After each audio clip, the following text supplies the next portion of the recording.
Bonsoir à toutes et à tous. On est très heureux d'accueillir Christophe Levaux ce soir chez Charybde, un auteur donc, qui publie son premier roman ces dernières semaines chez un éditeur qu'on aime beaucoup dans cette librairie, vous le savez, qui est Kidam. Donc on salue au passage Pascal Arnaud, qui va ce soir en plus nous aider à animer par ses lectures en fait la soirée.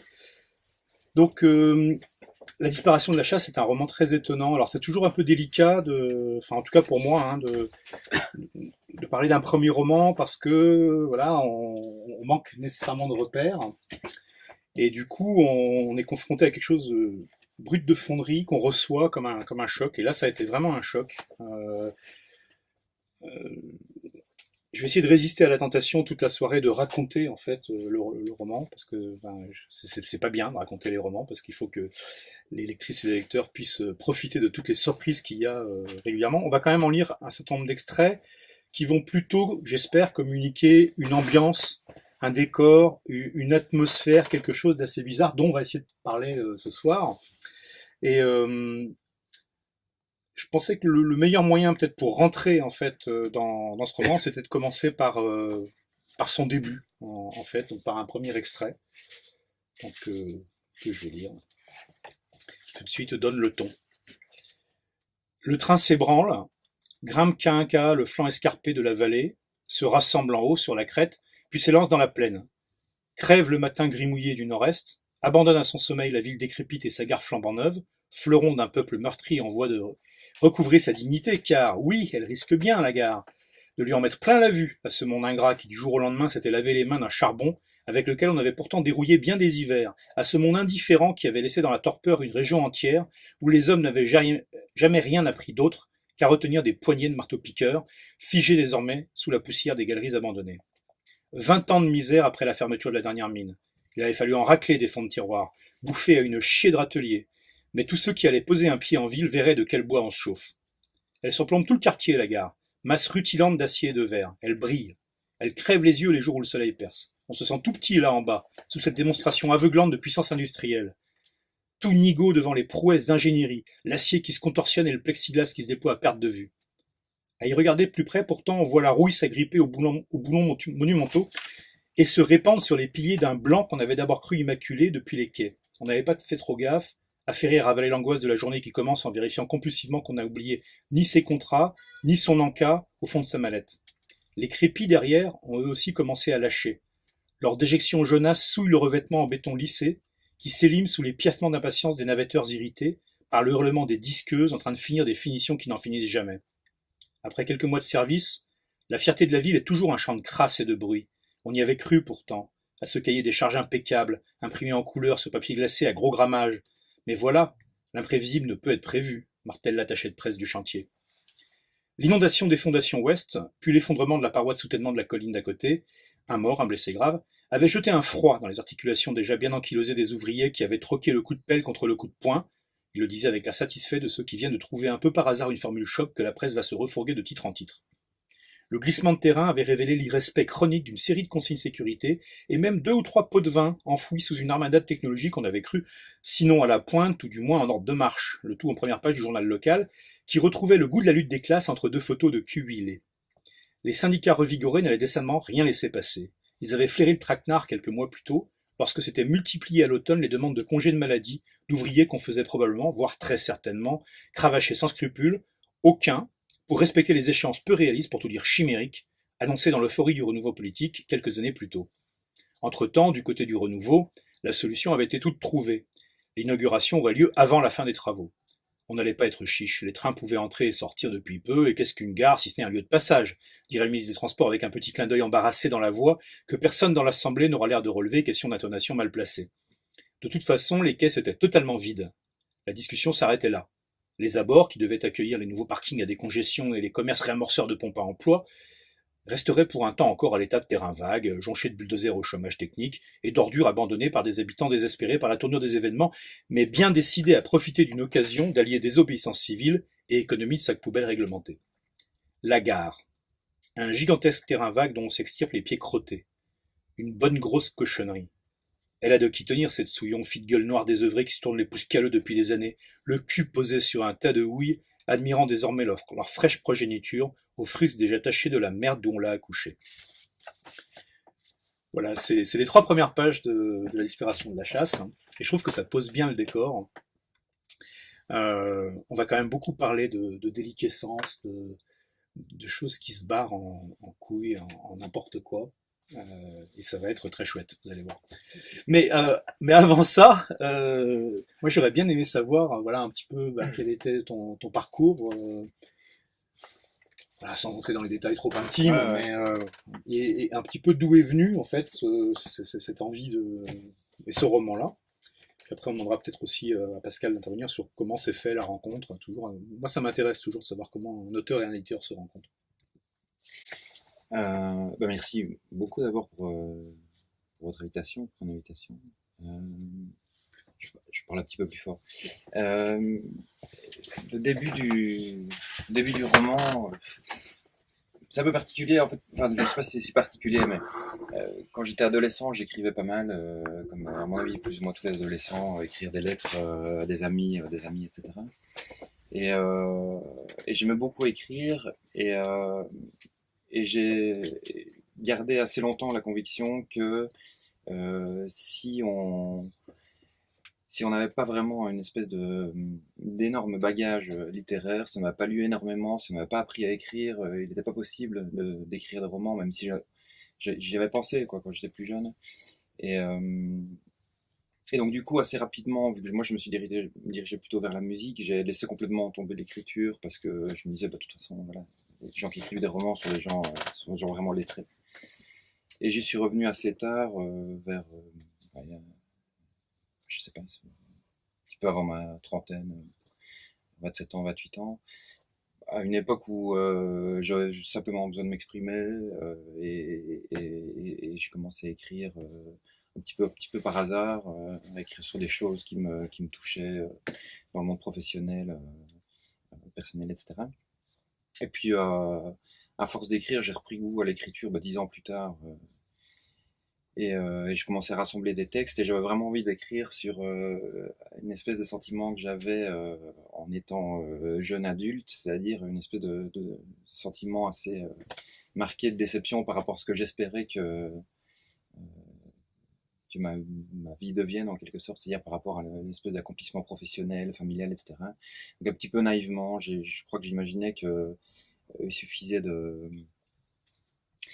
d'avoir un boulot, d'avoir un appartement, une maison, etc., d'avoir une compagne pour que tout roule et puis que le reste de la vie suive euh, de manière très très simple, ce qui est absolument naïf, je ne crois absolument plus maintenant, mais et le début du bouquin, c'est un peu ça, c'est découvrir le monde du travail que je trouvais absolument horrible, et d'avoir cette espèce de déception par rapport à ça, et puis par rapport à l'idée d'accomplissement que j'avais. Et donc j'ai écrit vraiment très très lentement. Euh, j'ai commencé à écrire les premières fois que j'écrivais, c'est quand j'ai un peu étudié à Paris et je prenais un car de Liège, donc c'est un car qui peut pendant la nuit, etc. Enfin, j'écrivais à ce moment-là, j'écrivais dans le train par petits bouts, donc très très très lentement. Ça a pris finalement 4 ou 5 ans d'écrire parce que j'écrivais 1 heure par jour. Et petit à petit, j'ai rassemblé les textes et j'ai eu envie d'écrire cette espèce de sentiment d'absurdité du monde dans lequel je vivais et que j'avais espéré moins, moins absurde étant plus jeune, voilà, avec des convictions probablement très très naïves, quoi. Enfin, Bon, on y reviendra sûrement tout à l'heure parce qu'il y a vraiment Du coup, c'est vraiment le premier écrit, le premier publié. oui, Il n'y a pas oui. d'autres qui ont Bon, été écrits avant. non, non, pas du tout. Non, bah après, j'ai jeté énormément de choses, mais non, effectivement, il y a pas eu avant. Pardon. Alors du coup, comment s'est fait la rencontre avec Kidam? Par la poste, hein, évidemment, Ouais. mais un peu plus en termes de rencontre auteur-éditeur. Très très simplement, j'ai arrêté d'écrire au moment où je me suis dit que je me perdais complètement dans le texte. J'arrive un moment où je sentais, voilà, j'arrivais plus à sentir où je pouvais aller. Et donc je me suis dit, bon, c'est à ce moment-là que je dois m'arrêter, parce que sinon je vais commencer à détruire ce que j'ai fait. Je l'ai imprimé, j'ai envoyé à une série d'éditeurs que j'appréciais, que j'aimais beaucoup, dont Idem, je l'ai envoyé à Pascal, et puis quelques semaines après, on a eu un échange par email, et puis une série de coups de téléphone. Et Pascal me semblait très enthousiaste. Et j'ai, en fait, tout simplement, j'ai beaucoup apprécié cet enthousiasme-là, et je me suis dit, bah, allons-y. Mais en fait, au départ, c'est vrai que j'imaginais même pas que ça puisse être publié ou même lu. Enfin, je connaissais pas du tout le milieu, je connais toujours pas très très bien le milieu littéraire. Et finalement, les choses sont faites assez de manière naturelle, ou en tout cas, je sais pas comment ça se passe pour les autres. Comme ça. Comme ça. Euh, et donc Pascal m'a écrit, il m'a dit je suis enthousiaste, je lui ai dit bah ouais, je réfléchis, et puis on s'est réécrit, et puis on s'est appelé, et puis très rapidement on a commencé enfin, quelques semaines après, on a commencé le travail sur le roman. Oui, c'est passé vraiment comme ça. C'est-à-dire que moi, j'ai eu le texte dans les mains, et ce que, ce que j'en lisais me donnait envie d'aller, voilà, de travailler avec lui, quoi. D'ailleurs, on a eu pas mal d'échanges là-dessus, parce que le texte était en lecture ailleurs. Et bah, moi, j'ai envie de le faire, tout simplement, parce que je trouvais qu'il y avait une incroyable force non seulement dans la construction de. Alors, bien sûr, le texte a été travaillé, mais la structure était déjà là.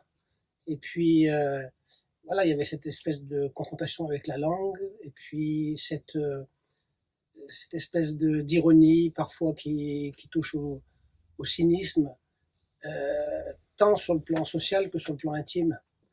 Et ce mélange entre l'intime et le social, ben, pour moi, était très parlant de ce que globalement on vit en Europe, quoi. Voilà. Et puis l'attaque du livre était absolument sidérante. Et ça, je me suis dit, ben, là, il y a quelque chose. Mais c'est clairement, enfin bon, moi je trouve Après, c'est vrai, après, on a beaucoup échangé. Et voilà, on a fait un travail en commun, des allers-retours, en discutant beaucoup de choses.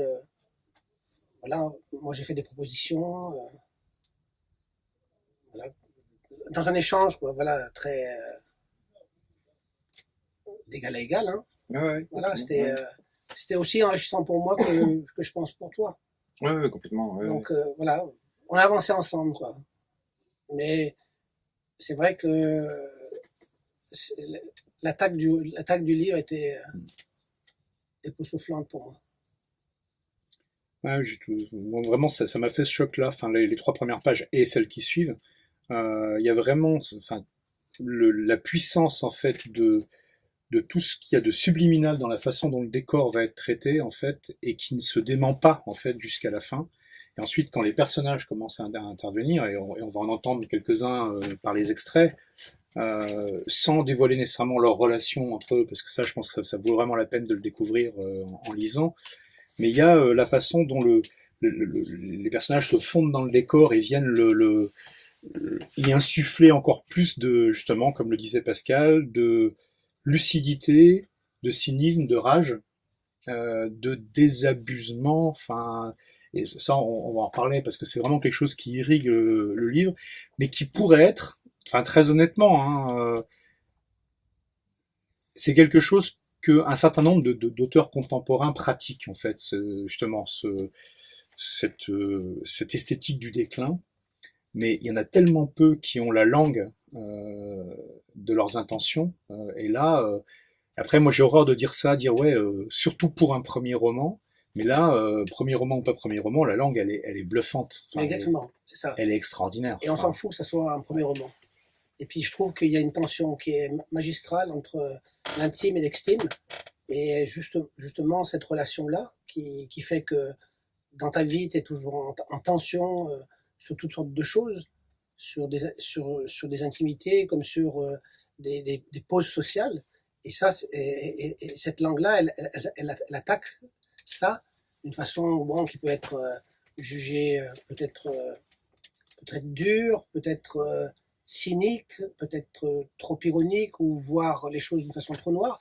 Mais en même temps, il y a une espèce de jouissance de comment dire, de l'analyse de ce qui est en train de se défaire peu à peu, tout le temps, et socialement parlant, avec une constante qui nous mène à l'abîme, quoi. C'est une des réflexions moi, que je faisais cet après-midi, en préparant un petit peu la soirée, et en fait, notamment en essayant de choisir en fait divers extraits qui seraient représentatifs. En fait, c'est pas si fréquent que ça. Hein. J'ai eu beaucoup de mal à choisir parce qu'à un moment, on a envie de tout citer ou de tout lire en fait aux gens, tellement la langue est puissante, tellement on est emporté par elle. Mais néanmoins, Pascal va nous lire un deuxième extrait. Je fais juste de là. Okay. Fiscal sans symétrique. Ça fait 4 pages et demie. Hein. Elle avait encore de la gueule quelques années plus tôt, la grande table du milieu de la lisière, exhalant son parfum de jeunesse, exhibant ses surfaces bien rabotées, ses arêtes anguleuses et ses nervures, à peine si elle en a tant son bois est pur. Il s'en approche, Jacques, avec cet air goguenard que tout le monde lui connaît. Il détache son ceinturon, se défroque et claque son sexe sur la longe comme un boucher, une pièce de lard sur le billot. Il la contemple d'un clin d'œil affectueux, sa quéquette, puis brandit son poignard qui crève d'un éclat d'acier le soir qui tombe. Il suspend son geste, et les souffles de l'assemblée ajustent le tir. L'instant dure un siècle. En fait, non, pas du tout, tout juste une milliseconde, il abat la lame d'un coup sec. Les planches sursautent, la forêt résonne, une corneille décampe sans demander son reste. Il n'a entaillé que le bois, sa bite est sauve, rose, gonflée, tranquillou même, nez à nez avec le métal qui vibre encore. L'encoche est profonde, elle en dépasse d'autres, à peine plus anciennes. Il relève la tête, Jacques, avec cet air goguenard que tout le monde lui connaît. Les rires fusent, les bravos pleurent. Il a la plus grande de tous, le Jackie. On tape dans son dos, on congratule, on lui remplit sa pinte. Il se l'expédie au fond du gosier. La bière roule sur ses joues grises de la barbe d'un jour et dégouline sur son treillis. La journée a été bonne. Les dépouilles traînent à leurs bottes, roulées dans l'herbe blonde. 6 faisans, 4 perdrix et un sanglier, les yeux vides, le museau rosi par le sang qui emplit l'air et les enivre. Il caresse la bretelle de sa carabine, le noyer râpeux de sa crosse, le canon gras et la gâchette qui palpite. Il tire sur son cigarillo, sa langue grésille un peu, il avale la fumée, l'envoie souiller ses poumons et encrasser des artères qui, dans quelques mois, se boucheront définitivement. Il faillira sur le sentier des pigeonniers. Le seau des graines qu'il tiendra à la main ira rouler dans les fourrés en contrebas et son gros corps pâteau, qui rate le parapet, plongera dans la flotte. Il n'entendra pas la sirène qui hurle au loin, ni le bruissement des voix inquiètes qui commencent son agonie depuis le ponton. Cet tympan baigne dans l'eau de la rivière où Gamaille attrapait encore les gardons à main nue avant qu'elle ne devienne cet égout à ciel ouvert dans lequel il flotte comme une baleine échouée. Une blanche colombe volait au-dessus de lui, Jackie, sans doute venue quérir son âme pour la présenter au grand créateur, ce Dieu dont il rigolait tant le dimanche à la messe, suivant la procession des bigots avec les pieds qui traînent, alourdis par l'alcool qu'il s'envoyait au petit matin. S'il avait su. S'il avait seulement su, Jackie. Oh mon Dieu, je me suis trompé, je suis désolé, me voici petit et humble, devant toi, myocarde nécrosé et thorax brûlant, ruisselant d'eau trouble et de remords. C'est pas une colombe, merde, c'est un pigeon. Il lâche une petite fiente contrariée sur la rambarde avant de se carapater derrière la sapinière. C'est quoi ce remue-ménage, bordel? Maria est partie au marché, les enfants ont fui, il y a des années, Michou, Karine et le grand, qui adressent plus la parole à personne depuis presque 15 ans. Qu'est-ce qu'on a bien pu leur faire à ce casse-pied pour qu'ils leur pissent à l'arrêt avec tant d'opiniâtreté? Avec tout ce qu'on avait placé comme espoir en lui. Il peut bien leur chier à la gueule tant qu'il veut, ce grand tout plein de morgue. Il n'est pas foutu de faire mieux que ses pères. Il aurait été décevant jusqu'au bout, trouillard et tir au flanc. Il est même pas là pour tenir la main à son pauvre père qui s'abîme lentement dans les profondeurs. Il a froid, le Jacques. Il s'enverrait bien une dernière lampée de genièvre, celui qu'il a planqué dans la paille, là, plus haut, avec le magazine porno qu'il compulse, entre deux nettoyages de clapier. Mais il est paralysé dans la flotte, le dos meurtri par les galets. Il part, décède comme une bête, seul. L'ambulance fera mine de rester un peu, histoire de se faire pardonner l'arrivée tardive. c'est que ça prend les plombes d'arriver dans ce bled, puis repartir un peu penaude avec à l'arrière Gros Jacques déjà tout froid, déjà tout raide. Les voisins accablés s'empresseront de retourner remplir l'empreinte réconfortante de leur cul dans le canapé. Il fait un peu frisquet pour un soir de mai. On a sorti les couvertures. On va se mettre bien, on va profiter de la quiétude revenue, avant qu'elle ne reparte puis ne revienne plus, soufflée par les chantiers qui vont bientôt coloniser la campagne, plonger leurs racines de béton dans la jachère, jeter leurs tentacules d'acier au-dessus des cimes et vomir ces dizaines d'hommes casqués venus édifier un redéploiement économique qui, après quelques années, a fait ses preuves. C'est ce qu'on lit dans le journal désormais, a fortiori lorsqu'il donne, comme ce matin, la tribune à l'un de ses principaux artisans. Le journal est déposé soigneusement sur un coin de baignoire. Là, à côté de lui, justement, l'artisan, monsieur le professeur, monsieur le président directeur général, en police gothique qui fait se pavaner les empattements autour des majuscules. Jean-Pierre de son petit nom, qui scrute l'aube de ses 60 printemps, dans le reflet de son grand buste, taillé par le soleil levant derrière la fenêtre de sa salle de bain en granito tout neuf. Le tableau d'un roi, éclatant de puissance et de contentement. On lui mettrait bien une couronne sur la tête ou un pur sang entre les jambes si on avait la place. Tout au plus faudrait-il lui tourner cette moustache de roturier pour harmoniser le portrait. Dissimuler à la limite la tranche de cuir blême qui campe au milieu de sa coiffe d'un coup de mèche poivre et sel, puis ajuster les lunettes sur son nez de vieille bombasse pour autant qu'on puisse parler de bombasse au sujet d'un monarque. Elles sont lourdes ces lunettes, non d'une pipe. Le modèle est ancien. L'acier de leur monture a un peu perdu de sa droiture originelle, les verres de leur éclat d'antan, mais qu'est-ce qu'elles en ont bouffé aussi des pages, ces lunettes, des tonnes. Bientôt elles ne se verront plus. Il les raccrochera au vestiaire, s'il puis dire Jean-Pierre, avec le savoir encyclopédique qu'il a engrangé durant un demi-siècle et transmis pendant presque autant. Une œuvre colossale, qui prend fin dans 5 ou 6 ans à tout casser. Ça dépend de la réglementation sur les prépensions. Faudrait vérifier. Le jour n'est pas encore venu. Ce matin, il pourra encore contempler son œuvre depuis le trône du royaume, que dis-je, de l'empire qu'il a bâti. Il pourra les voir fourmiller autour de lui ses petits soldats, chercheurs, représentants, ingénieurs, secrétaires, étudiants ou experts, chacun son grade, imprégné de sa pensée, habité par ses mots, entendu, lu, mémorisé, intériorisé, puis dit à nouveau, écrit à leur tour, un gigantesque téléphone arabe dont il est la première bouche, Jean-Pierre, la voix rassurante et autoritaire de la raison. Ça sent bon le café et le pain grillé qui grille. Jean-Pierre ajuste sa cravate bleue, raie dorée, ramasse son téléphone qui vient de faire bip bip. On se croise tout à l'heure? Bise, Laurence, est-il écrit sur l'écran. Il passe la porte, se jette mollement dans l'escalier. Oui, il ira écouter sa communication à Laurence. C'est lui qui l'a invité après tout, et un petit bain de foule ne lui fera pas de mal.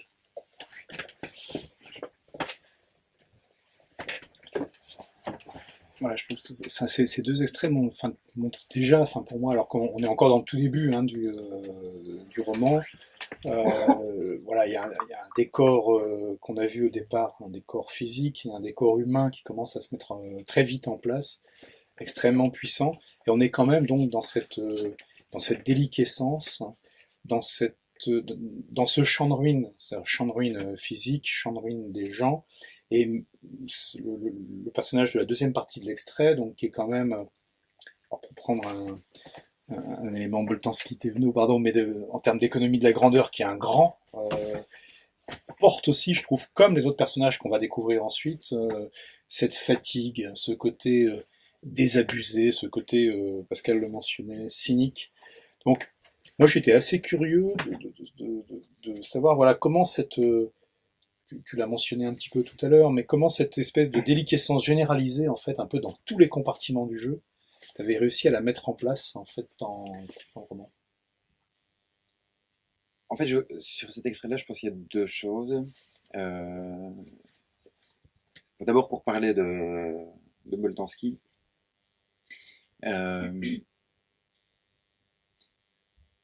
moi, je suis chercheur et je m'intéresse beaucoup à la recherche et c'est quelque chose qui me... Enfin, en tant que chercheur, je travaille sur la recherche. Je m'intéresse beaucoup Je me suis beaucoup intéressé au travail de Boltanski, je me suis beaucoup intéressé au travail de Bruno Latour. Et il y a un peu de ça là-dedans. C'est-à-dire que je me suis beaucoup intéressé aux espèces de mécanismes de construction de la science, de construction du vrai économique, du vrai social, etc. Donc c'est-à-dire comment les chercheurs, comment les experts vont construire des réalités. Et il y a une part de ça qui se retrouve dans ce personnage-là de Jean-Pierre, c'est-à-dire comment, voilà, comment des experts vont construire à partir de valeurs personnelles ou d'intérêts personnels surtout, parce que c'est ça qui est beaucoup chez Bruno Latour.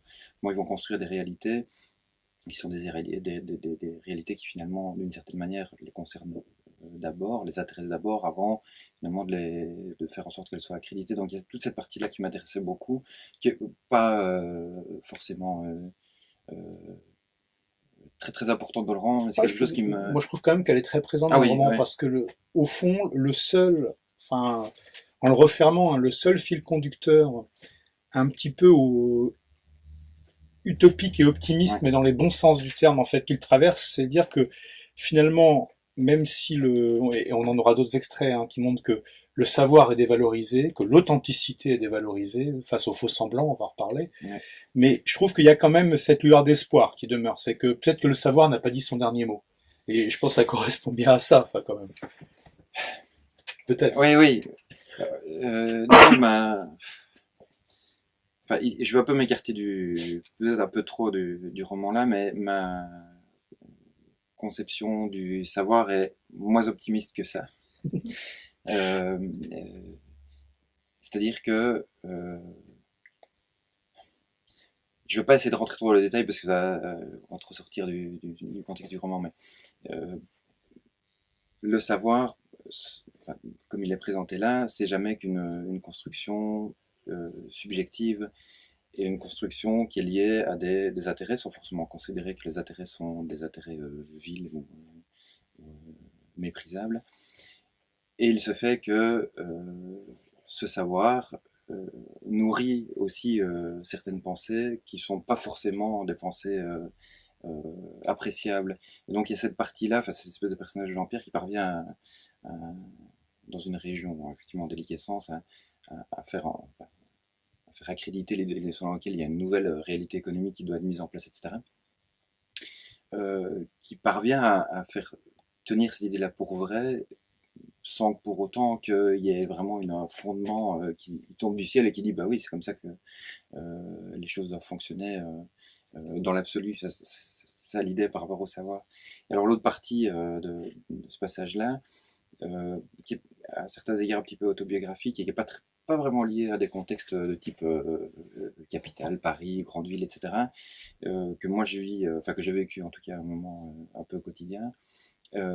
C'est ces espèces de régions, d'anciennes campagnes qui finalement, qui au fil des années ne ressemblent à rien et qui sont un petit peu colonisées par des bâtiments, des industries, etc. C'est une situation très très belge en fait, très wallonne. Et j'imagine que ça concerne certaines régions de la France. Enfin, je connais moins bien la France évidemment, mais ça concerne certaines régions de la France. C'est-à-dire que il y a une réelle euh, disparition de ces territoires qui étaient un petit peu encore un peu naturels, préservés, etc. Et la Belgique ressemble à une espèce de territoire un peu entre une espèce de campagne et une espèce de banlieue. La Belgique ressemble fort à ça. Il y a très très peu d'endroits où on est soit vraiment dans des vraies villes, à part Bruxelles, dans des vraies villes ou vraiment à la campagne et dans cette espèce de truc un petit peu, enfin moi que je trouve très très gris, c'est-à-dire qu'il n'y a pas un endroit où on est dans une forêt où on ne voit pas un pylône à un moment et il n'y a jamais d'endroit non plus où on est vraiment dans une cité, dans une ville qui a une aura un petit peu aussi forte en l'occurrence que Bruxelles ou Paris, etc. Cette espèce de truc un petit peu médiocre, dans ma conception, euh, dans toute la partie sud de la Belgique, enfin, moi je vis pas toujours très bien, cette espèce d'entre-deux un petit peu moche, quoi. Donc il y a un petit peu ces deux choses-là dans la première partie, enfin, dans l'extrait, quoi. Mais ce jeu-là, je trouve, enfin, entre l'accumulateur primitif de savoir, en fait, que représente un peu Jean-Pierre, et puis la façon dont il l'utilise, effectivement, au fond, à un public assez vulnérable, quand même. Hein. Ouais, ouais. Mais ça, c'est quelque chose enfin, qui a été, je pense, alors, certainement pas mis en scène avec autant de talent que là, mais qui est un truc qui traverse enfin, tout l'aménagement du territoire français depuis 1980, depuis depuis les effets du premier et du deuxième choc pétrolier sur l'industrie lourde, donc toutes les régions d'industrie traditionnelles qui sont sinistrées. Je pense que toutes elles ont été, à des moments donnés, soumises, pour le meilleur et pour le pire, Ouais. à des mélanges de gourous universitaires, de gourous industriels, et après qui sont habillés par des trucs administratifs, et qui expliquent le grand renouveau, la révolution technologique, la révolution par les services, ou la révolution... Mhm. Enfin, et les promesses de reconversion, enfin, je pense que chaque bassin d'emploi sinistré en a eu 30 depuis Ouais, ouais. 1980 minimum, et sous des formes parfois sincères, et puis sous des formes parfois justement, comme le livre le montre bien, sur des formes où, après tout, voilà, c'est mieux que rien, et puis zut, quoi, enfin, il y a bien des gens qui vont y trouver leur compte, puis entre-temps, tous les experts, effectivement, qui vont de toute façon pouvoir faire des recommandations pendant 10-15 ans, c'est toujours ça de prix, hein, donc il y a, et on y verra peut-être tout à l'heure, il y a aussi ce côté cynique, hein, et, ouais, sur l'exploitation du désarroi lié à la déliquescence et à la déshérence industrielle aussi, que là on trouve très présent. Alors moi j'avais pas du tout réalisé à la lecture que c'était quelque chose qui était très imprégné de Belgique, hein, parce qu'en fait ça me parlait absolument autant en tant que Français, moi. Ça va Enfin, bien pour la France aussi. Mm. Oui, oui, c'est possible. La France, c'est plus des zones pavillonnaires, des hangars et des ronds-points, mais C'est la question du périurbain. voilà. Mais par contre, l'ouverture, euh, c'est la gare de Liège, quoi. Ça ne peut pas être autre chose que la gare de Liège. mais franchement, enfin, il y en a en France qui pourraient l'être aussi, hein. La gare de TGV qui est au milieu de nulle part. Qui Massy, est- Aix-en-Provence, Je sais plus, non, mais quand Avignon. Thalys, quand on va Avignon. justement vers Bruxelles, il y en a une. Là, bon, oui, c'est soit celle-là, soit celle de Mons. Voilà. Ouais. c'est celle de Mons. C'est le même architecte. Oui, oui, non, mais j'imagine que. Mais en tout cas, de ma perception de Belge, j'ai l'impression qu'il existe encore en France une campagne. Peut-être que je me trompe, Oui, hein. c'est vrai qu'il y a des Oui, zones ça, très ouais. peu différentes. Ouais. En Belgique, dans le sud, enfin dans le nord, c'est encore pire, mais dans toute la Belgique, c'est pas vraiment le cas. Il n'y a plus vraiment de campagne. Oui, c'est une espèce de zone, une énorme zone périurbaine c'est assez moche, c'est-à-dire qu'on est un petit peu entre, on est en permanence une espèce entre deux, un petit peu gris, euh, sans, sans vraiment de caractère. c'est marrant parce qu'à la lecture, enfin dans les petites notes que parfois je mets dans la marge, je mets vraiment en premier jet, hein, il y a un des chapitres, mais voilà, il est par là, où je m'étais dit en même temps, tiens, c'est marrant, ça résonne énormément avec le livre qui est sorti il y a quelques mois de Fanny Taillandier, qui s'appelle Les États et empires du lotissement grand siècle, et qui est vraiment une fausse, un faux essai, pardon, post-apocalyptique, où en fait des nomades, alors que la civilisation a chu, sont confrontés à la réalité du lotissement à l'américaine, tel Ouais. qu'il est implanté dans les grandes banlieues françaises, et essayent de comprendre ce que ça pouvait bien vouloir dire socialement et politiquement le lotissement. Et c'est passionnant, et j'ai trouvé qu'on retrouvait aussi cette Ouais. lecture du fait microgéographique et de son impact en fait social et politique, qui irrigue beaucoup en fait le roman. Pardon. Je vais lire un autre extrait. Ah Donc un nouveau personnage là. Elle les sent traverser ses chairs fatiguées et ses os poreux, Laurence. Les regards narquois qui n'attendent qu'une chose. Quelle faute, elle, la vieille donneuse de leçons, le reliquat de l'arrière-garde venu expliquer à des gamins comment conquérir un monde qui leur appartient. Elle a pour mission d'étancher leur soif de gouverner. Mais elle voit déjà, rien qu'à leur posture, membres jetés en travers et les têtes écrasées d'ennuis anticipés sur des points menaçants, qui n'espèrent rien apprendre ici. Elle va devoir redoubler d'exaltation, de fougue, de tendresse et de conviction pour devenir leur égérie, leur guide, leur berger, avant de pouvoir les lâcher en race campagne, conduire leurs propres troupeaux. De ces jeunes loups, elle a pour mission de faire des pasteurs. Elle se rassemble, elle se concentre. Si elle échoue à incarner le dogme, elle en concède l'inanité, et la sienne propre par la même occasion. Elle sera taxée d'imposture, mettra en péril son contrat, sa réputation, sa clientèle, son emploi, sa vie tout entière même, puisque le fossé qui séparait le professionnel du privé a été, lui a-t-on dit, comblé à grands coups de pelle capitaliste, une de celles-là même qu'elle tient peut-être entre les mains en ce moment. Elle sait pas trop, peu importe. Une glaire a coulé dans sa gorge, elle la règle d'un petit toussotement et tente de l'engloutir avec ses idées pénibles qui la tourmentent avant de prendre la parole. La salle est presque comble. Ça froufroute du manteau, ça bourdonne de chuchotis, on ferme la porte, le silence se fait, elle frissonne un peu, ferme les yeux. Elle se rappelle le petit Jésus dans le ciel, tous les sacrifices qu'il n'a pas dû faire, lui, pour rattacher à sa toute relative accréditation lorsqu'il officia sur terre. Parce que c'est pas un Christ soifard, vénal ou libidineux, éclusant l'eau devenue vin, arrachant des commissions indues aux marchands du temple, et jouissant sans mesure aucune des lavés de pieds péripatéticiens qui auraient pu faire tenir debout cette morale inflexible et vertueuse pour les siècles et les siècles amènent. C'est pas une petite mauviette qui tremblote dès qu'elle doit prendre la parole en public, qui aurait réussi à faire entendre sa voix dans les rues gueulardes de Jérusalem. Il a donné de sa personne, notre Jésus, jusqu'à la fin, et sans se défiler, sauf un rien sur la croix, là, avec le truc du Père, pourquoi qu'il l'a abandonné. Mais qui n'aurait pas douté, avec un flanc crevé et les paumes vissées dans le bois? Beaucoup auraient déjà lâché l'affaire dès les premiers claquements de fouet dans l'ascension de la Via Dolorosa. Mais lui, le Jésus, il s'était relevé à tous les coups, bien décidé à porter sa croix jusqu'à la colline, et en découdre avec la mort, aussi provisoire qu'elle soit, et se mesurer une bonne fois pour toutes à l'histoire. Alors s'il lui plaît, merci, Laurence, elle va pas la ramener avec ses angoisses, ses scrupules et ses 50 petites minutes de coaching d'entreprise, car quand elle dit 50, il faut compter 40, et quand elle dit coaching, d'ailleurs, il ne faut pas se méprendre, elle le dit d'emblée. Ces quelques minutes sont avant tout l'occasion d'une discussion, d'un partage, d'un échange de points de vue même. Ah, j'adore ce passage. Je suis assez fasciné par le discours managérial, le monde managérial. Ouais, c'est sans doute assez visible, mais j'ai été confronté de près, peut-être un petit peu fortuitement, mais c'est quelque chose que je trouve assez génial et fascinant. Fascinant à la fois dans les valeurs qui sont transmises et dans le fait que ces valeurs-là sont souvent assez peu interrogées, parce que finalement, enfin, je veux dire, en l'occurrence, ce personnage-là, ça ne déroge pas du tout sur ce qui est transmis. Je veux dire, c'est juste une question de boulot, une question de salaire, et je trouve que c'est très très propre à beaucoup de parties du discours managérial. C'est-à-dire qu'on va dans une optique économique spécifique, on ne s'interroge pas. Et alors par ailleurs, effectivement, le truc un petit peu absurde, c'est-à-dire c'est une entreprise où personne n'en a strictement rien à foutre,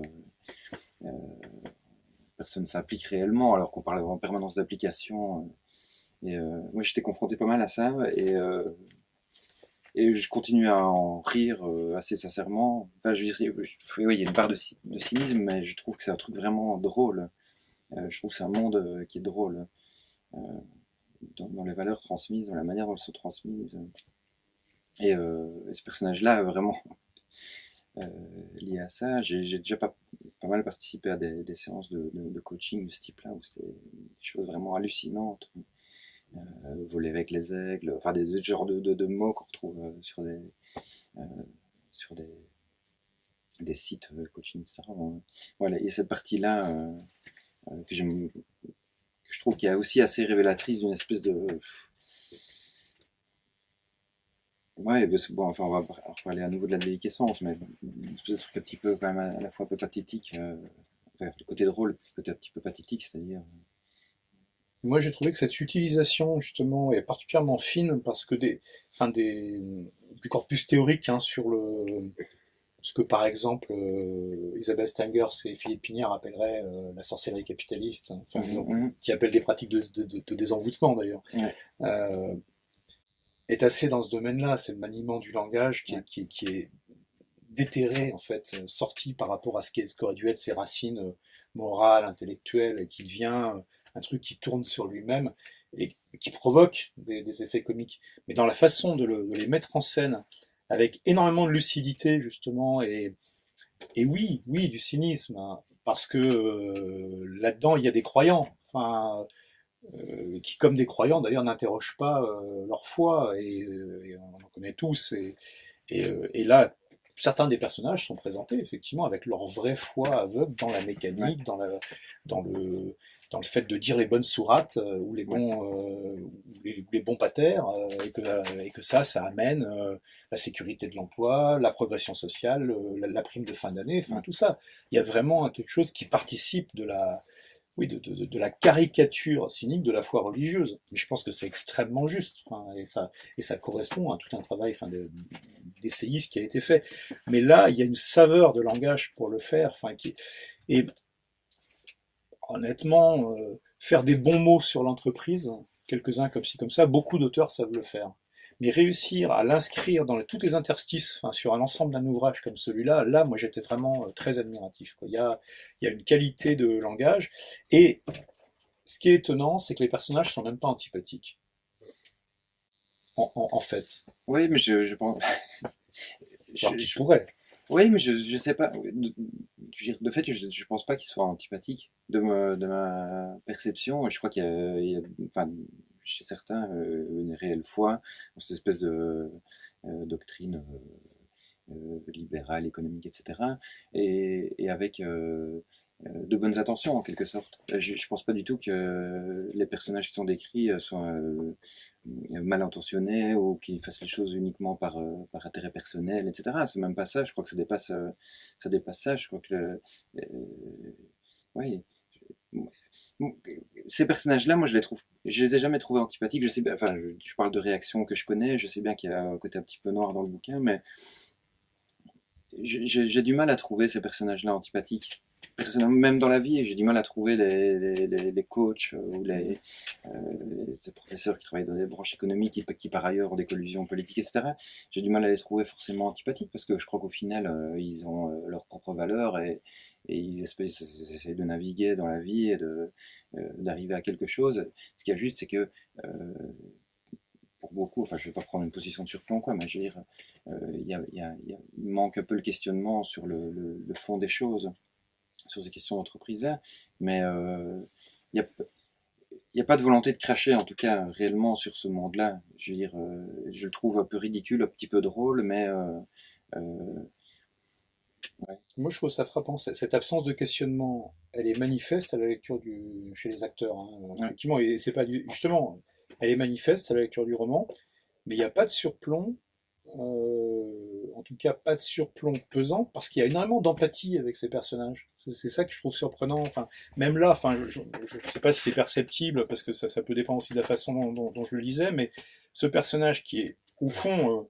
l'un des plus pathétiques et des plus ridicules, hein, du roman, mais quand même un personnage extrêmement attachant, quoi. Enfin, et pas seulement par pitié, il y a quelque chose d'autre. Donc il y a quand même une projection d'empathie, en fait, alors même que on pourrait par ailleurs sur l'ensemble du système taxer l'auteur de cynisme monumental, quoi, en disant enfin, c'est quelqu'un comment ça qui croit pas que l'entreprise nous libère et crée des emplois et nous permet de nous exprimer, d'exprimer tout ce qu'on a en nous, qui n'attend que cette occasion pour... Ouais. Mais je crois pas que enfin, je peux me tromper, mais je ne pense pas que les acteurs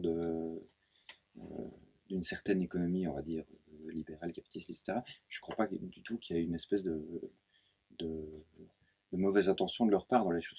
Moi, j'ai tendance à être persuadé que la plupart des gens dans le monde, quelles que soient leurs opinions politiques ou sociales, etc., ont envie d'agir correctement, ont envie de faire de bonnes choses. Je crois pas, j'ai jamais, là, à nouveau, je suis peut-être complètement naïf, je crois pas que les gens soient fondamentalement cyniques, par exemple. Je crois pas que cette personne-là, ou Jean-Pierre, etc., soit fondamentalement cynique. Je crois qu'ils ont leurs propres valeurs, et il se fait qu'elles ne correspondent pas en l'occurrence à certaines de mes propres valeurs, et que j'ai tendance à les trouver ridicules, mais je pense que un bouquin inversé pourrait très bien fonctionner également. Moi je suis très d'accord, je trouve qu'en plus le roman rend beaucoup justice justement à cette absence de mauvaise intention, et en revanche montre bien la praxis en fait qui est à l'œuvre. C'est qu'il y a quand même des mécanismes, des apprentissages, des techniques en fait, qui sont maîtrisés alors parfaitement par certains, un peu moins bien par d'autres personnages, qui fait que confronté à un problème donné ou à une situation, on l'applique aussi pour un mélange de parce que c'est comme ça qu'on fait, parce que voilà les objectifs de vie, c'est la méthode qu'on connaît pour les résoudre. Et le fait que il soit possible de démontrer par ailleurs que au niveau macro ça fonctionne pas, n'empêche pas que c'est la façon de procéder que connaissent ces acteurs. Et du coup, je suis d'accord, moi ils sont pas... Enfin, il n'y a pas ce côté, regardez ce patron comme il est con, comme il... Non, c'est pas ça, c'est assez subtil. Enfin, moi j'aime bien. Oui, parce que ça décortique tout à l'os, et en même temps, c'est pas, c'est jamais méchant. Ça peut tomber parfois dans le pathétique, dans le ridicule, dans, dans le décalé socialement, mais il y a pas de méchanceté. Non, c'est parfois un peu raide. Ah, c'est raide, ça c'est sûr. Ça, oui, ça y a pas de doute. Mais Oui. c'est pas méchant. Ça, je suis entièrement d'accord. Je trouve qu'il n'y a pas de méchanceté dans ce livre. J'avais vu un moment dans une critique, mais je ne sais plus laquelle, en ligne, il y avait le fait que le mot méchant était utilisé. Moi, je trouve pas du tout qu'il est méchant, ce livre. Vraiment, à aucun moment. Au contraire, je trouve qu'il, même les personnages qui pourraient quand même se dire, bah, quand même, enfin, et non, il y a quelque chose, une espèce de, ouais, au fond, une espèce de naïveté, en fait. Même les plus rodés, en fait, d'entre eux, il y a une espèce de fraîcheur qui subsiste. Alors même qu'ils sont tous fatigués, hein, ces Ouais, ouais, ouais. personnages. C'est quand même, pour moi, c'est un livre sur la perte aussi. Parce que, Sur l'usure, hein. oui, sur Ouais. l'usure, la perte de soi, la perte de soi et du lien avec les autres, et du fait que tu te fais transporter par une espèce de mécanique, qu'elle soit d'ordre affectif ou qu'elle soit d'ordre social, quoi. Ça donne le sentiment que le social est tout le temps en train de, de rattraper l'affectif et de le brider et de donner, donner le sentiment que tous ces personnages se cherchent, quoi, sans se trouver. Alors remarque, j'aime bien parce que moi j'avais le sentiment parfois qu'ils ne cherchaient plus, au fond, tu vois, ou qu'il y avait une espèce de mécanique, mais un petit peu zombie, tu vois, qui les pousse à. Alors, on va peut-être y revenir, c'est sur la question du faire semblant, tu vois, c'est qu'ils font encore un peu semblant de chercher, mais qu'au fond, ils ne cherchent plus. C'est un peu le sentiment que j'avais. Non, plusieurs d'entre eux ont passé ce cap-là, quoi. Donc la recherche n'est plus une vraie recherche, c'est plus faisons les gestes. Ouais, ouais. Moi, c'est quelque chose qui me frappe. On va y revenir, ce sera la question juste après le prochain extrait de Pascal, mais sur cette question un peu du faux. En fait. Jusque là. Oui, jusque-là. Les choses n'ont pas tourné comme prévu. L'énergie électrisante de la liberté a fait place au poids des responsabilités, aux lois de la concurrence, à la précarité de l'emploi même, sans vouloir trop exagérer. À vouloir être trop libre, on est parfois trop seul, qu'elle disait Laurence. À réclamer tous ses droits, on a récolté trop de devoirs, elle disait aussi. Mais cette idée-là était un peu moins claire, c'était plus pour la formule. Peut-être avait-elle surtout manqué de pugnacité au sortir de ses études d'économie, quelques années après sa prise de la Bastille locale. Elle était amoureuse, Laurence, et puis la vie choisit parfois pour nous, comme elle disait aussi parfois. Jamais vraiment avare de Maxime. Au fond, au tréfonds, elle la désirait ardemment, cette vie pas choisie, paisible en banlieue, avec un canapé d'angle en cuir, une double porte de garage et des enfants qui courent après un beagle du nom de Flouf, Plouf ou Ploufi, dans un jardin tondu de près. Le voisin fait coucou derrière la haie, cisaille à la main, dents blanches et polo rose. Le vent caresse le sous-bois qui enfle derrière, les chaises en plastique vibrent un peu sous le soleil, les vêtements claquent sur leurs fils, ils sont secs, on va les ramasser. Une vision de rêve. Depuis qu'elle avait fui sa campagne, Laurence n'aspirait en effet plus qu'à une chose, en apporter la quiétude au milieu du béton. Se poser, faire son nid, par nostalgie peut-être, par lassitude sans doute. À l'époque de la deuxième crise du pétrole, on ne la ramenait déjà plus trop avec l'affranchissement de l'homme entrepreneur, moins encore avec celui de la femme. Le principal combat qui se profilait aurait lieu dans les supermarchés, contre la montée des prix. C'est du moins ce qu'on pensait, parce que jamais rien ne se réalisait vraiment. On avait juste lâché 2 ou 3 petits pets de stress, en pensant au caddie à moitié vide, à la russe, mais la vie a continué, peinarde. On avait oublié le pataquès qu'ils avaient fait à la radio avec leurs airs graves, les barils, l'Iran, l'Irak, l'islam, tout ça.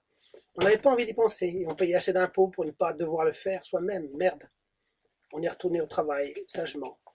On n'avait jamais quitté d'ailleurs le travail, c'était juste une manière de parler. Laurence, elle avait fini par ranger au placard ses rêves de conquête sociale et pris le parti intermédiaire de gérer les ressources humaines, s'entend, des autres. De licenciements plus ou moins massifs en expulsion chronique en pré-retraite, elle en aura finalement bien bouffé de l'humain, la Laurence.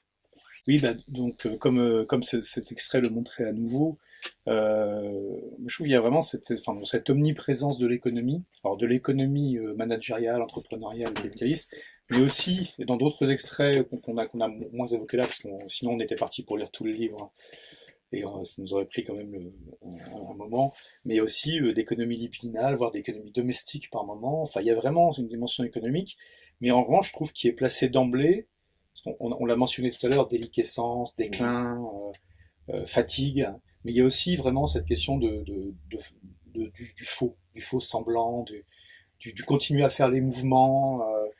Et moi, ça m'a frappé tout le long et dans presque toutes les situations. Il y a vraiment les personnages qui, je trouve, font les gestes, quoi, enfin, ou disent les paroles. Enfin, mais donc cette question, Ouais, ouais. ouais, Euh, bah, les deux, hein, l'omniprésence de l'économie. Je sais pas, c'est peut-être la formation marxiste, hein. non, non, non, mais la question des faux semblants est assez compliquée parce que, enfin pour moi, euh, parce que cette reproduction de gestes, ou en tout cas, d'une certaine manière, ouais, de jouer le jeu du monde dans lequel on est, j'ai l'impression que c'est quelque chose qui touche énormément de monde au quotidien. En fait, j'ai même presque l'impression que ça fait partie d'une certaine manière de la vie, et que ces personnages-là n'y échappent pas non plus. Euh,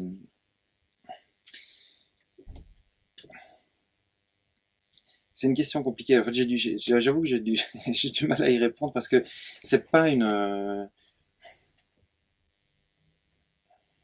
Est-ce que ces personnages-là font semblant? Je sais pas. Est-ce que euh, en tout cas, est-ce qu'ils arrêtent est-ce qu'ils laissent tomber leurs espoirs probablement à beaucoup d'égards? Oui, je trouve qu'il y a un petit peu de ça. Mais ouais, non, j'avoue, cette question-là est un peu. J'ai du mal à y répondre, cette Mhm. question-là, j'avoue. Euh, Moi, enfin, voilà, c'était plus une impression de lecture et c'est évidemment, enfin en tout cas dans ma perception, gradué selon les personnages, ouais, mais il y avait quand même ce sentiment que beaucoup d'entre eux ont intégré quelque chose qui n'est pas nécessairement du cynisme, mais qui est le fait que oui, il y a une sorte de vulgate, il y a des gestes à faire dans tel type de situation, donc on les fait. Mais ça rejoint peut-être tout simplement, enfin je me fais la réflexion maintenant à ce que tu disais au début sur le fait que comme le questionnement a disparu ou n'a jamais été présent, ce qui obligerait à se dire mais pourquoi je fais ça, pourquoi bah, étant disparaît, bah, oui, il y a une part d'automatisme, de mode, enfin, là encore, très économique, parce que si on devait, enfin, dans la vie de tous les jours, pas uniquement en entreprise, hein, en permanence, questionner chacune des routines qu'on utilise, en ouais, fait, pour vivre tous les jours, enfin, c'est une dépense énergétique ouais, impensable, quoi. Je pense qu'il y a toute une partie qui se fait en mode automatique total, ouais, mais là, je trouve que le roman saisit en fait des tas de ces moments d'automatisme, voilà, où c'est la moelle épinière en fait qui ouais, travaille, où le cerveau qui est, voilà, le cerveau en mode ultra éduqué à faire ce qu'il faut faire, quoi. Qui va depuis le truc, enfin bon, tout bête, on a encore des exemples récemment dans les commentaires sur des débats politiques, c'est que dans telle situation on porte une cravate, sinon c'est mal, quoi. mhm, Enfin, puis on s'en s'avachit pas sur la table parce que c'est un ouais, manque de respect. Enfin, je caricature, mais il y a vraiment des espèces d'automatismes qui sont tellement implantés. Et là, je trouve qu'ils ressortent en fait même dans la façon dont les gens monologuent en fait, parce que c'est pas des routines inconscientes, c'est des routines conscientes mais efficaces. La ouais. bouteille de vin et le tire-bouchon. Je trouve que c'est superbement La fait. phrase pour dire qu'ils ont même pensé à acheter le tire-bouchon. Ah ouais, ouais. Ouais, il y a vraiment. Alors en revanche, oui, cette présence de l'économie en fait qui irrigue l'ensemble du roman, je sais pas, ça correspond aussi à un moment de formation ou il y a un intérêt profond. Euh, Ça correspond à certaines parts enfin, évidemment, à certaines parts de vécu. Euh, C'est-à-dire que moi j'ai travaillé comme musicien puis comme musicologue et entre-temps je fais de la gestion. Et j'ai travaillé un petit peu dans le monde managériel, enfin, je l'ai déjà dit, qui m'a vraiment fasciné. Fasciné parce que j'ai découvert que, enfin, quand j'étudiais, en fait, c'est un truc qui paraît, enfin, qui m'a complètement fasciné, c'est que simplement, je faisais face enfin, je travaillais avec des personnes qui n'avaient strictement rien à foutre de savoir ce qu'ils vendaient. La seule question qui se posait pour eux, c'est de parvenir à le vendre. Je sais pas, enfin, tu vois, comme tu as travaillé dans le secteur, tu vois ce que je veux Je dire? vois très bien. C'est-à-dire que c'est comme une espèce de, enfin, je veux dire, l'économie, c'est comme une espèce de jeu, c'est-à-dire que le contenu des choses a aucune importance, c'est-à-dire que enfin, ce qu'il y a juste derrière, finalement, c'est les récompenses, l'argent, etc. Et moi, j'y suis jamais arrivé à ce truc-là. Il y avait ces espèces de formations où je me rappelle, on devait vendre du téléphone portable. C'est des formations qui durent pendant 3 jours où on apprend à vendre du téléphone portable. Je me dis, mais j'arrive pas, moi, à vendre du téléphone portable pendant 3 jours. Enfin, j'en ai strictement rien à faire, enfin, sans jugement. Et je voyais qu'en fait, ça n'a aucune importance. Et donc, il y avait cette espèce d'absence de questionnement qui, moi, continue à me perturber, vu que je suis très, très à décortiquer absolument tout ce que je suis en train de vivre. Je me dis, est-ce qu'il y a vraiment des gens qui n'en ont strictement rien à foutre de savoir ce qu'ils vendent ou ce qu'ils font, etc. Enfin, en l'occurrence, c'est pour ça que j'écris, parce que je me dis, j'ai besoin de trouver quelque chose dans ma vie où je me dis, je fais quelque chose qui est de constructif, etc. Et donc ça correspond à ça, études d'économie, et puis par ailleurs, c'est un petit peu aussi lié à ce que j'ai fait par la suite, euh, m'intéresser à l'économie créative, aux travaux de Boltanski en l'occurrence, de Latour, etc., où il y a ces questions économiques qui arrivent assez souvent. Et dernière chose, c'est aussi, moi enfin, c'est très autobiographique tout ça, mais je vis dans une région, la région liégeoise, en Belgique, qui est une région qui est en déclin total depuis vraiment très très longtemps, où on essaie vraiment de faire croire, en tout cas pour la Belgique, je sais pas si ça arrive jusqu'à la France, mais on essaie de faire croire à un redéploiement économique qui n'existe absolument pas. Je veux dire, c'est une espèce de déploiement économique, c'est pour ça que j'ai ce truc avec la gare, c'est-à-dire qu'on a des espèces de belles affiches d'une ville, et puis en fait derrière on a... C'est tout fissuré. Ici, oui, ici pour pas vraiment parler de l'endroit où je vis, on a d'énormes problèmes de toxicomanie. Enfin, je pensais ça parce qu'en partant, je prenais le train tout à l'heure. Vous savez que vous arrivez, il y a une espèce de. Quoi, on repart, mais il y a une espèce de squelette avec Welcome Tox City. Et Tox City, c'est le nom de la ville de Liège pour plat de Liégeois, en fait, hein, Tox City. Et il y a un discours politique, économique, discours d'experts qui tend un petit peu à effacer cette réalité-là. Et ça marche pas mal parce que moi je travaille en Flandre maintenant, dans la partie néerlandophone du pays, et je vois que ce discours-là a fonctionné. C'est-à-dire on me dit, ah, bah, ça marche bien maintenant, là, vous avez une très belle gare, quoi. Euh, et, Moi, je suis vraiment persuadé, enfin, ne connaissant pas Liège au départ, et en tout ouais, cas certainement pas Liège des 10 dernières années, que, enfin, le roman, en sens, enfin, évidemment, enfin, est un grand roman et a une portée enfin, complètement universelle qui va vraiment très au-delà de Liège, parce que cet ancrage, en fait, donc il rend très concret, très, on le sent, hein, très, très charnel, les briques et le béton, ou le truc en métal fissuré, ils sont bien là, ils viennent de quelque part, mais on les retrouve partout. Enfin, je pense que quand on lit les bouquins de Mike Davis en fait sur justement l'urbanisme de la friche, enfin, et la façon dont le capitalisme architectural moderne en fait là-dessus rajoute 3 gratte-ciel, quatre, quatre machins de verre, ouais, 5 trucs d'acier pour que ça soit joli au soleil comme c'est dit au départ, et que derrière la réalité sociale n'a absolument pas changé ouais, sauf par évacuation.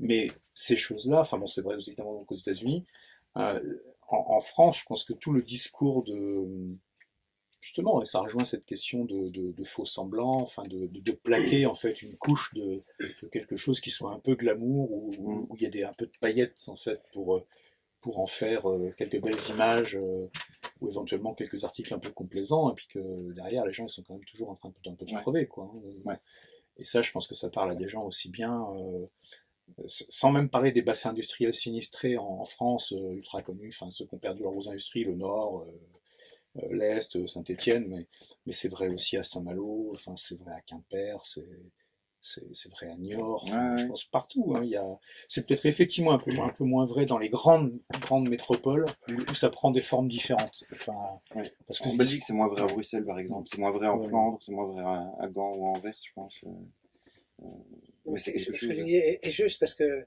moi, je suis stéphanois et, et inévitablement, j'ai pensé à ce qui était devenu ma ville, quoi. Et c'est tout à fait ça. C'est exactement ça, ce côté, cette perte énorme. Et en même temps, pour moi, c'est un livre du surplace. Parce que même dans sa structure, c'est bouclé. Mm. Et c'est du surplace. Parce que ça démarre sur la gare, on finit sur la gare, et peut-être que potentiellement, tout ce qui s'est passé là, dans le livre, n'est que dans une tête, ou plusieurs. ou plusieurs, Ouais, ça dépend quel regard tu pas portes. sûr. On va retourner chez lui, justement. Un avant-dernier extrait. Laurence tire sur son chemisier, fait mine de fermer son veston. Elle se cacherait derrière son pupitre si ce n'était un trépied maigrelet. Elle leur fait face de tout son soi. Les plus revêches la regardent de biais depuis les extrémités latérales de la salle. Ce sera heureusement leur seule manière de signaler leur contestation. Monsieur le président directeur général vient d'arriver. Il va s'asseoir un peu en retrait, Jean-Pierre, mais pas trop non plus au 5e rang, genre. Il ne veut pas faire trop faillot ou laisser croire qu'il en a à apprendre, c'est le patron après tout. Il sait tout ou presque, parce qu'il en découvre aussi tous les jours avec vous, affirme-t-il souvent. À quelques pas de là, Marc, appelle-moi Marc, ronge son frein et caresse sa poche, ce smartphone si proche qu'il ne peut qu'effleurer, ses emails qui s'y entassent, en hurlant qu'on les sorte de là. S'il vous plaît, monsieur, traitez-nous, de grâce. Il partira à la pause. Tant pis. Les journées d'entreprise, c'est l'occasion de montrer aux travailleurs qu'on se préoccupe d'eux. Tout le monde a fait montre de sa bonne volonté, lui en premier, mais c'est pas en posant son cul sur une chaise pendant 8 heures que la boîte va tourner. Elle aurait aussi bien besoin d'un petit sursaut d'orgueil, la boîte, au vu du compte de résultats et des prévisions budgétaires de l'exercice à venir, qui, même s'il laisse entrevoir un avenir rayonnant, voire, n'ayons pas peur des mots qu'on lance dans les discours, carrément aveuglants, ils doivent sans conteste lorgner à ce stade depuis le fond d'un tunnel où on tâtonne depuis quelques mois déjà. Heureusement qu'on peut tout mettre sur le dos de la crise, une nouvelle ou peut-être pas, c'est trop, enfin, et même l'utiliser pour alpaguer les troupes. On va pas se faire mettre par le capital, les copains.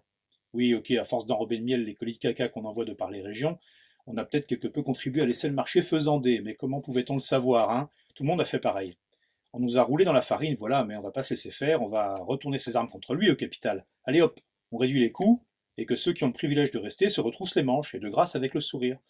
Il y a toujours de quoi vendre en ce monde, ne nous inquiétons pas trop s'il semble se boursoufler et craquer de toutes parts, on retombera bien sur nos pattes, petits chatons malicieux que nous sommes. Tiens, justement, enchaîne Bernard, bien heureux de pouvoir user du titre de modérateur que Marc vient de lui refourguer en s'enfuyant à moitié accroupi entre les rangs comme un soldat qui évite les balles, sauf que personne ne tire. C'est juste sa manière à lui de présenter ses excuses. Tiens, justement, enchaîne donc Bernard, tourné vers l'Assemblée, comment il le voit, le futur? Non, non, pas votre avenir personnel, bande d'abrutis. Personne n'en a rien à branler de vos vies minables, qui sentent la pizza surgelée et la série téléchargée illégalement. Je parle de celui de la société, mais non pas celui de la société. J'ai pas mis de majuscule, merde. Qui m'a foutu des bus pareils? Je ressemble à l'abbé Pierre ou quoi? Je vous parle de l'entreprise, celle-ci, là, de votre entreprise à tous, quoi. Et non, ne ricanez pas, on va pas encore revenir sur la frontière croulante du professionnel au privé. On a abordé le sujet plus tôt. Dépassez-vous un peu, bordel de Dieu. À peine a-t-il posé ces quelques points d'interrogation, Bernard, qui lève, littéralement, s'entend, un voile, et découvre un tableau comme un magicien son lapin. Quasi total impro, comme au séminaire de théâtre. Il sort une pochette de feutre tout neuf de sa mallette, qui sent bon le cuir de papeterie pour le remplir, le tableau, de mots enchanteurs qui vont peut-être bien, ça dépendra de vous tous, faire avancer le schmilblick. Il se met en posture d'écoute absorbée, un bras replié sur le torse, l'autre en soutien du menton, tête légèrement inclinée vers l'avant pour offrir au regard cette résonance intriguée qui va donner à tous la confiance de balancer à la louche du concept si indéfini que personne ne pourra les taxer d'ignorance ou d'imbécilité. Un brainstorming, c'est l'occasion rêvée pour Ève de faire montre de la science dont elle a hérité dans son master en gestion à horaire décalé, fraîchement obtenu avec distinction. Ève, elle s'y est mise sur le tard à étudier. Sa quarantaine est désormais bien frappée. Son maquillage n'y fera plus rien, qu'il brûle de l'éclat brut des peintures faciales du Pacifique Sud ou la recouvre de la texture olivâtre du masque de Fantomas. Elle a le cheveu sec qui sent la cigarette, qu'elle n'assume plus désormais, celle qui pèse dans les poumons et qu'elle fume à moitié en annonçant d'un air coupable qu'elle va arrêter, à la dérobée des portiques d'immeubles où personne ne l'écoute, coincée dans une jupe fatiguée de comprimer son corps minuscule. Elle est à rien courte sur pattes, comme on dit, Ève, suffisamment pour avoir été étiquetée ou la naine, dès l'école primaire, où elle a commencé aussi bien à développer son envie dévorante d'être aimée que sa hargne vis-à-vis des condisciples qu'elle finirait bien, sinon par séduire, en tout cas par dominer un jour ou l'autre. Des années plus tard, elle doit bien reconnaître que les choses ont peu évolué.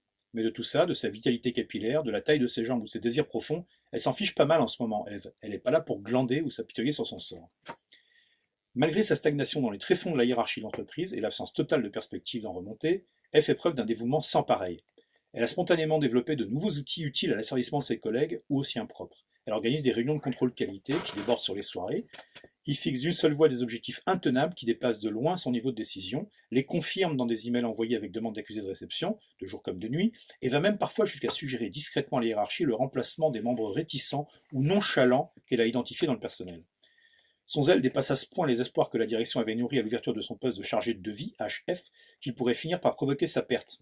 Si elle ne faisait que renvoyer à tous leur médiocrité ou leur paresse, ça passerait encore, mais sortir du cadre, piétiner les frontières, inverser la pyramide du commandement, c'est carrément rédhibitoire.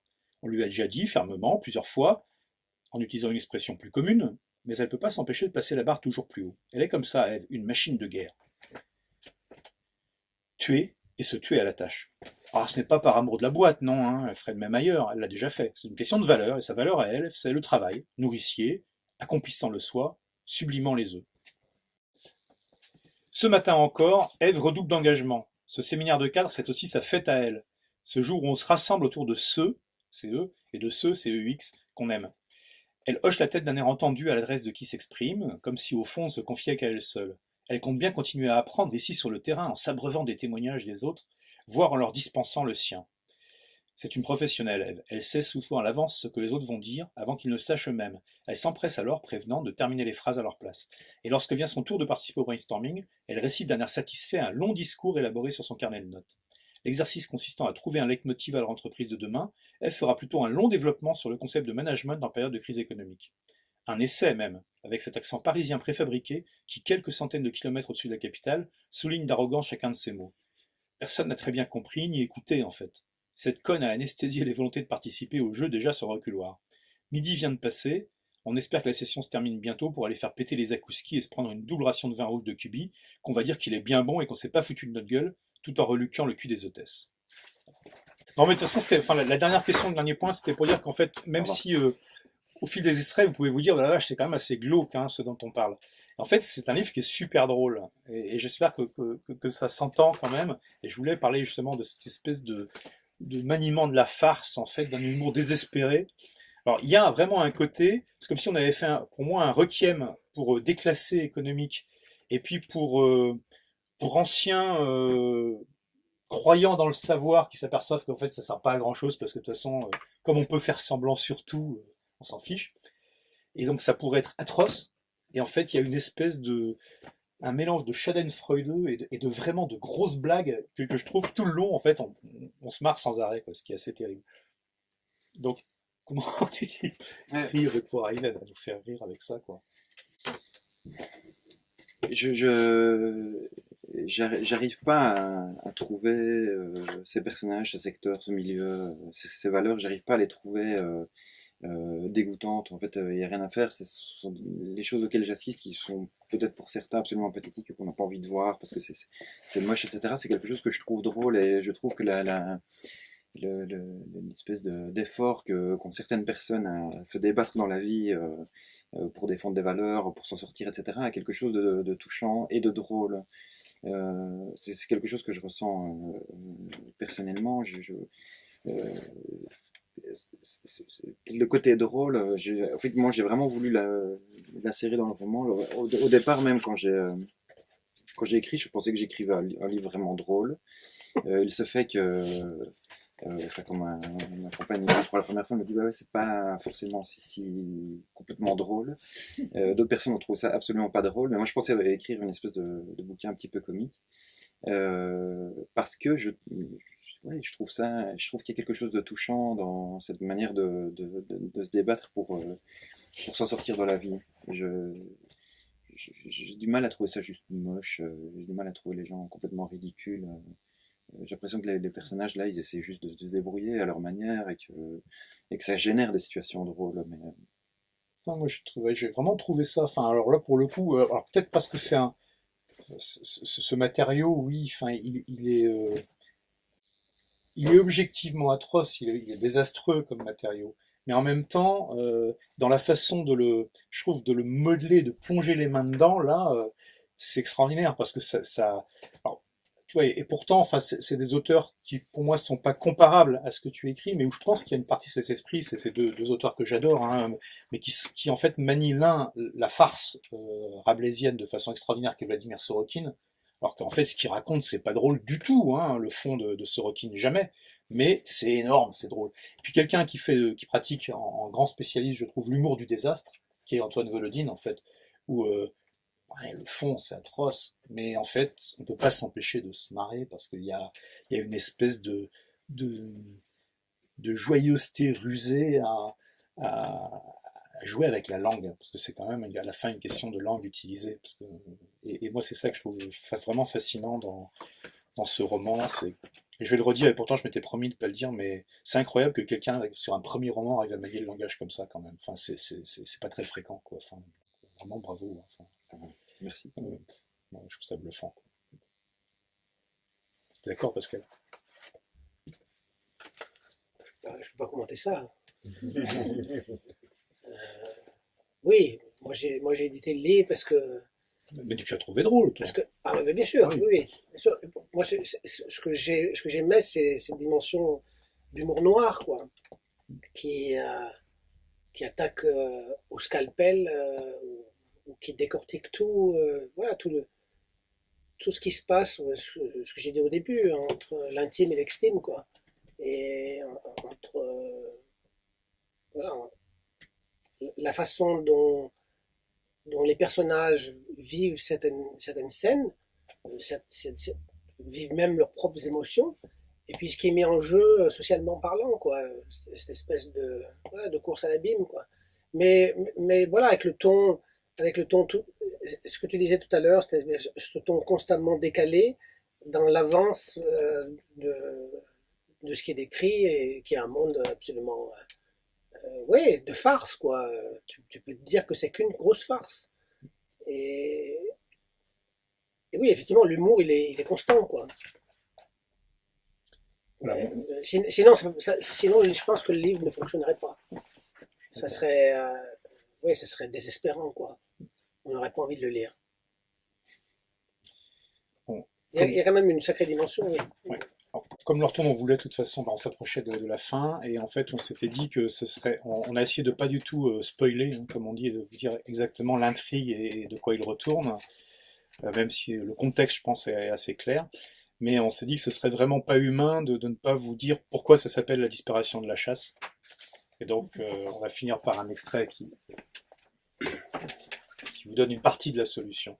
Et ça spoil pas le reste. C'est quand même super bien fait.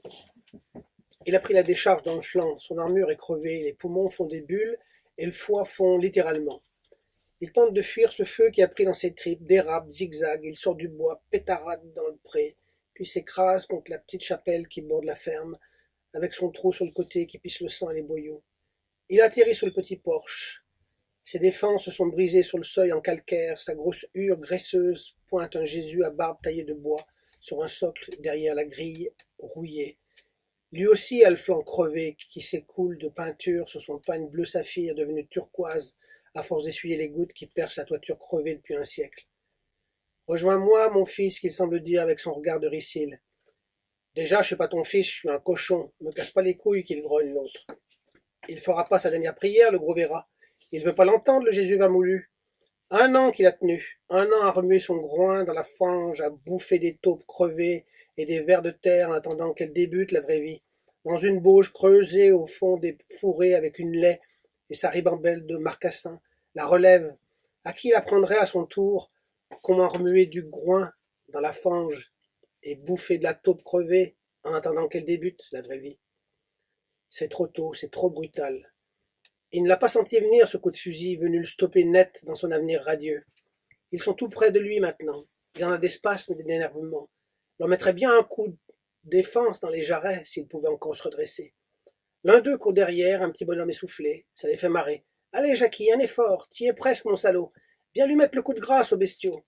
Parce que c'est pas eux qui vont salir leurs jolies mains de chirurgien, d'avocat, de professeur renommé ou de petit patron nanti, ça non. Le sanglier le fixe de son gros œil qui ne dit rien. Il se fermera bientôt sur la forêt qui tourbillonne tout autour. Elle aussi va disparaître bientôt, emmenant tout le monde dans l'oubli, les chasseurs, les rabatteurs et le reste. Les carabines seront déclassées et refondues, les désirs de mort et de conquête transférés sur d'autres terres, avec d'autres armes. Les doigts palperont le vide, chercheront à caresser ce temps où il subvenait tout seul aux besoins de la famille, plutôt que de balayer des claviers d'ordinateur à longueur de temps. Ça fait longtemps de toute façon que personne ne mange plus ces merdes de viande qui puent la bestiole. Ça fait longtemps que la chasse a disparu.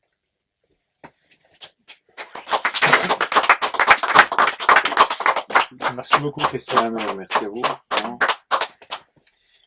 Voilà, je propose de continuer la discussion autour d'un verre ou de plusieurs.